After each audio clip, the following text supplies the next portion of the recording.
Эмгек талаш-тартыштар жана аларды жөнгө салуунун тартиби.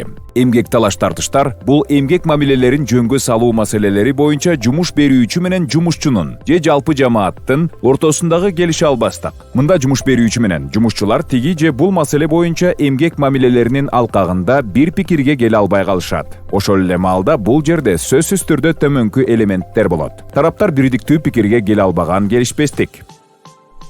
Себеп, мисалы талаш-тартыштар эң көп жаралган себептер катары эмгек шарттарынын бузулушун, ошондой эле эмгек келишимин түзүүдөгү мыйзам бузууларды айтсак болот. Жумуш берүүчү менен жумушчулардын ортосунда жаңжалдар түрдүү себептерден улам чыгышы мүмкүн. Айлык маянаны же сыйакыны төлөбөй коюу, мыйзамсыз жумуштан кетирүү, эмгек келишимин жарандык келишим менен алмаштыруу, эмгек шарттарын мыйзамга ылайык келбегидей өзгөртүү. Эмгек талаш-тартыштарынын түрлөрү.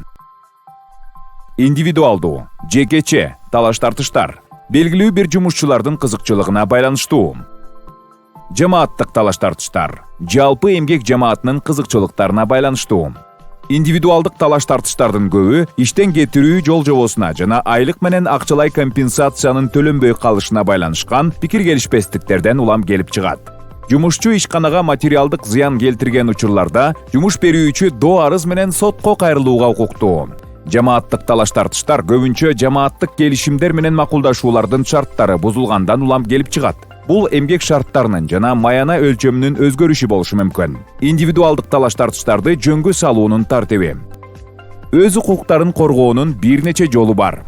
Кесиптик кошуундарга кайрылуу. Эмгек талаш-тартыштар боюнча комиссияга же мамлекеттик эмгек инспекторуна кайрылуу. Сотко доо арыз берүү. Төмөндөгүлөрдү эске алуу зарыл. Мыйзамда өтө көп нюанстар жана күтүлбөгөн кыйынчылыктар бар. Буга байланыштуу алдын ала иштеген жердеги кесиптик кошуунга же кесиптик кошуундардын республикалык комитетине кайрылууну сунуштайбыз. Жамааттык талаш-тартыштарды жөнгө салуунун тартиби. Бул жолжобо бир катар негизги айырмачылыктарга ээ.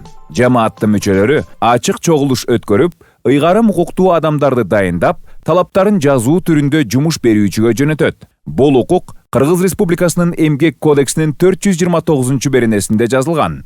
Жумушчулардын жазуу жүзүндөгү талаптарын алгандан кийин ишкананын өкүлдөрү аны карап чыгып, 3 иш күндүн ичинде жазуу түрүндө чечим кабыл алышы керек. Кыргыз Республикасынын эмгек кодексинин 430-беренесинин 2-бөлүгү. Жумуш берүүчү талаптар менен макул болгон учурда ортодогу талаш-тартыш токтоду деп эсептелет. Эгер жоопкер тарап коюлган талаптарды аткарууга макул болбосо, эмгек талаш-тартыш жаралат. Аны тыныштыруу комиссиясы 5 иш күндөн көп эмес убакыттын ичинде карайт. Кыргыз Республикасынын эмгек кодексинин 430-беренеси. Мындан тышкары тараптарды жараштыруу жолжобосуна ортомчулар тартылышы мүмкүн. Бул үчүн Кыргыз Республикасынын эмгек кодексинде 7 иш күнүнөн көп эмес убакыт берилет. Ошон менен катар тараптар теориялык жактан тиешелүү доо арыз менен сотко кайрылууга укуктуу болушат.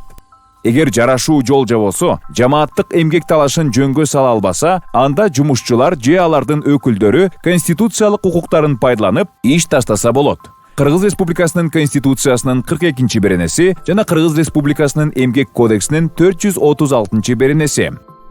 Жамааттык талаш-тартыш жаралса, тиешелүү кесиптик кошуундарга кайрылууну сунуштайбыз.